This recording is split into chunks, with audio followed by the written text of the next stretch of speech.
Magandang gabi mga kilabot. Ito, sabahan niyo ako manood ng Pipoy Tandok. Namiss ko na tong kay Pipoy Tandok. Ito ay 15 na nakakatakot na video sa buong mundo. Ito ay yung pinaka nakakakilabot. Grabe. Ngayon ko na lang ulit nakita mag-upload si Pipoy Tandok. Kaya subscribe niyo si Pipoy Tandok sabay hilig sa mga malulupit na ghost video. So ito, simulan na natin. Let's go! Narito na ang mga pinaka-nakakatakot na video sa internet. Paalala, pag napanood mo tong video na ito, dapat mag-subscribe ka sa channel subscribe para hindi ka dalawin ng masamang espiritu. Yan para hindi kayo dalawin ng masamang espiritu, subscribe nyo si Pipoy Tandok. Kaya't kung ready ka na, tara na. Ano pang hinihintay mo? Tara na. Takot yung boses, no? Tara na!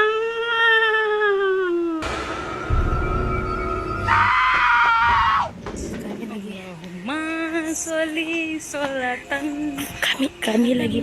Habang naglalakad at kumakanta ang dalawang babae na ito, kasabay niyan ang pag-video sa kanilang sarili. Kami latawa sa limsa. Ano, Malaysian ba itong mga to? Daman alasayin. Muhammadi. Mga Muslim. Miladi. Subalit, ang masaya sanang pagkanta ng dalawa ay nabahiran ng nakakapangilabot na karanasan. Bihira iju. Watunalu bihiro. Ano kaya kinakanta nila? Husnul hawatini. Wayustas kol hamani. Ito siya ito. Patay kayo. Nang walang ano-ano'y, bigla na lamang sumulpot sa kanilang daraanan ang isang pochong. Pochong. Kung tawagin, ang pochong ay isang yumao na binalutan ng tela. Nagtakbuhan ang dalawa dahil sa sobrang takot.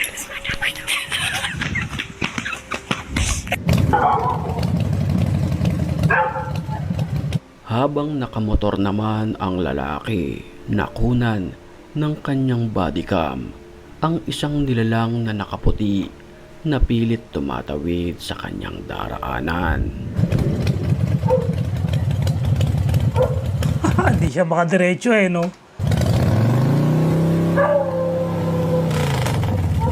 Oh my God, nakakatakot. Maririnig yung ang itsura. aso na tinatahulan ito, senyales na hindi safe sa kanilang paningin. Grabe talaga. Ito yung paborito ko kay Pipoy Tandok. Yun ang gugulat. Hindi mo alam kung saan siya lilitaw. Kapangilabot naman sementeryo yan, ang naranasan ng lalaking nagbe-video sa loob ng sementeryo. Kala ko si LGH yan eh.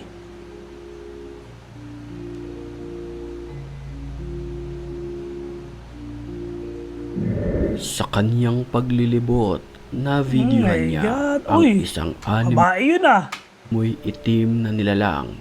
Sa curiosity ay pinuntahan niya ito. Ba, sinong hindi pupunta dyan? Nakakita ka ng babae sa sementeryo. Nag-iisa.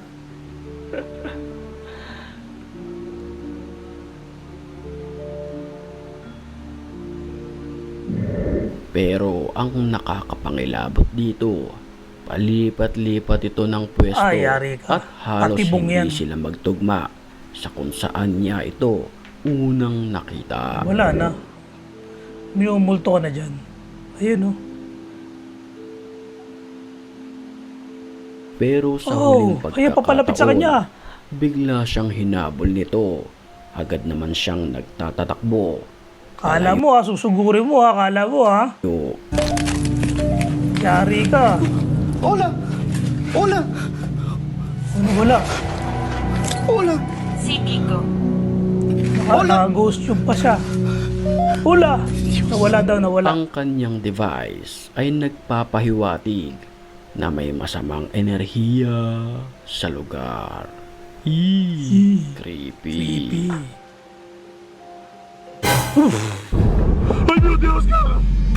My goodness. Nakakapangilabot naman ang navideohan sa walang mukha. kalsadang ito. Oh my God. Makakita ka ng ganyan sa kalsada. Oh. Mapapansin natin na ang babae ay nakasuot ng kulay itim na damit. Parang bading yung katawan ah.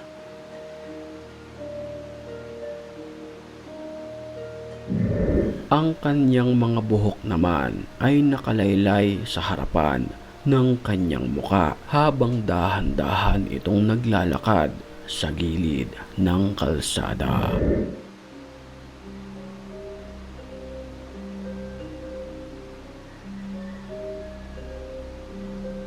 Bagamat takot na takot ang lalaki, binaba niya ito at binaba pa. gamit ang flashlight. Pero hindi niya ito naabutan sa kung saan niya unang nakita ang nilalang. Wala na, sasakay na sa motor mo. Tapang mo oh. Pagtapat mo na sa motor mo, patay ka. Nakasakay na yan.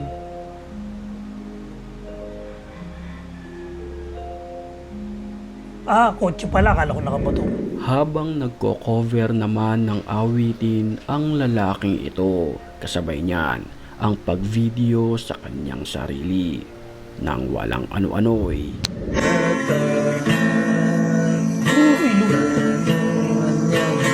Tig na yan. Ano kaya ito, nananakot lang o multo?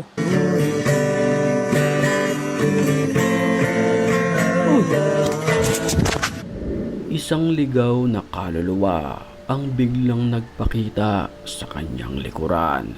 Mapapansin na mukha itong pumanaw na sa nakalipas na maraming taon. Kapansin-pansin din ang bilis ng kanyang paglaho.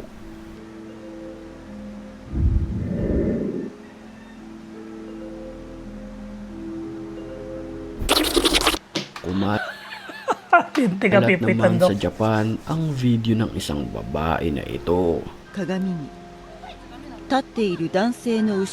Habang kumakain ay nagve-video ang babaeng ito nang walang ano-ano'y. Mabibilaw ka na. Sarap ng kinakain, pretzel.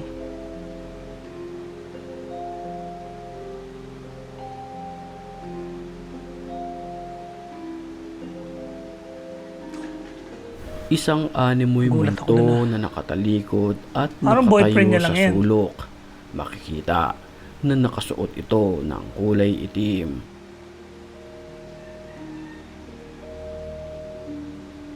Pero ang nakakapagtaka rito, wala naman itong refleksyon sa salamin na kung saan kinunan ng video.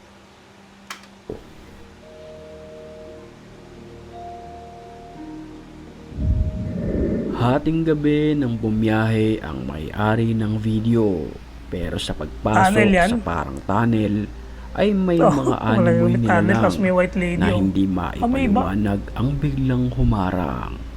Ilan yan? Dalawa?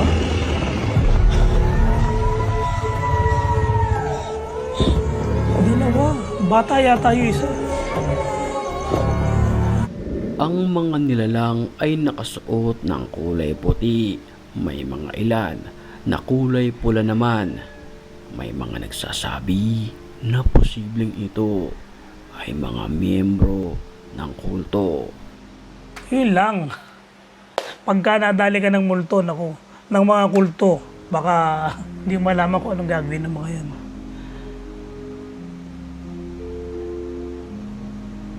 May naka-red pa, no? Hindi ka talaga tutuloy dyan sa ano na yun, no? Sa pagdaan dyan sa tunnel na yan. Baka meron pa mga ibang bagay, mga ibang mangyari sa iyo doon. Ayan, grabe, na-miss ko si Pipoy Tandok. Na-miss ko yung mga gulat ni Pipoy Tandok. Woo! Thank you sa inyong panonood. Bye-bye!